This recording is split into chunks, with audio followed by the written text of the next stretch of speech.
We have told you how the new Los Angeles County District Attorney George Gascon is not allowing prosecutors to attend parole hearings. The result being that killers, like one of the men convicted of murdering Jessica Cord's 18-year-old son, have no opposition in that hearing and can wind up going free.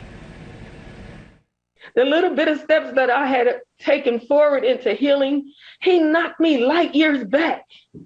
I don't want to read those details, but I cannot just not show up for my son.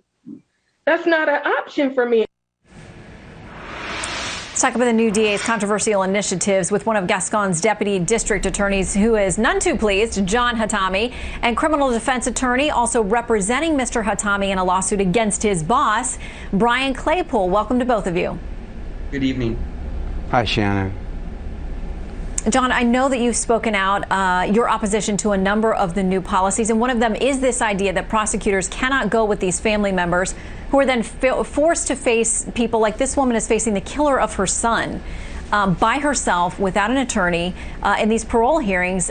You've been concerned about that and other things that Gascon has been doing as well. I mean, George Gascon has completely abandoned victims. He's completely abandoned his job. Can you imagine listening to that mom having to go to a parole hearing and having to face the killer of your son, of your child, having to relive those same facts, relive those same feelings, and be totally alone and abandoned? At those hearings, the inmate has an attorney, has a defense attorney. Mm-hmm. The victim now has nobody. We are the only office in the entire state of California that doesn't allow prosecutors to go to parole hearings. The only office.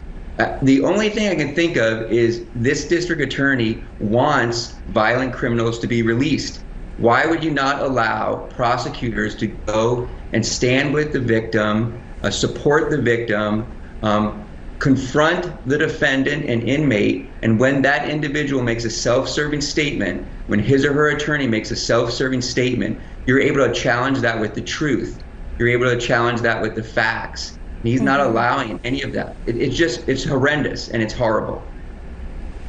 Well, and I know now that you have this lawsuit, Brian, you're representing him, in which you say that you're being, I guess essentially the suggestion, and you tell me because I want to use the right terminology here as an attorney myself, but it sounds like the basis is of this, that it's a bit retaliatory, that there's a hostile work environment there, because you've spoken out against these policies. You say now, Mr. Hatami does, that there has been a crackdown on him and others who are speaking out. Brian, what can you tell us about the lawsuit? Yeah, Shannon, we live in dangerous times in Los Angeles County, not only with the pandemic, with the newly elected district attorney.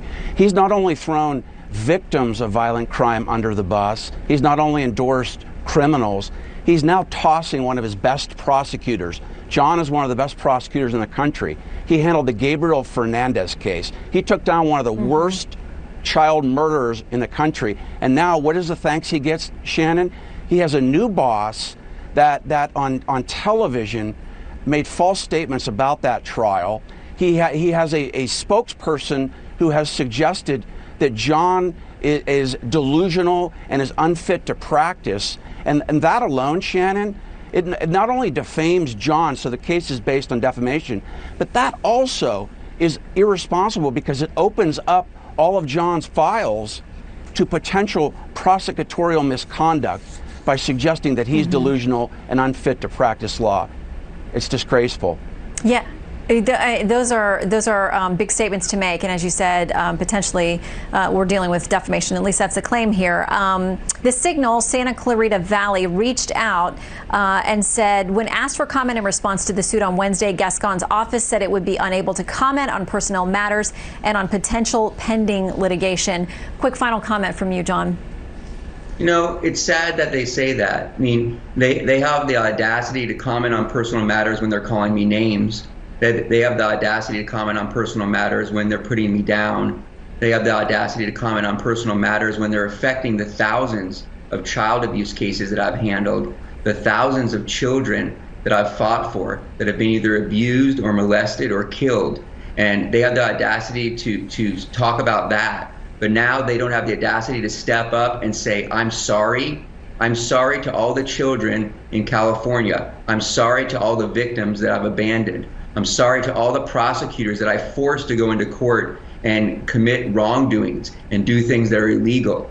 It's sad times in Los Angeles, and we have a district attorney who has completely abandoned his job, which is to protect the public. Instead, he's an individual who seems to appear to be supportive of defendants and criminals' rights over the rights of the community. Mm-hmm. Mm-hmm. Okay, they're eventually going to have to file a response in court. We will track that and see what he has to say. John and Brian, thank you both. Thank you. Thanks, Shannon.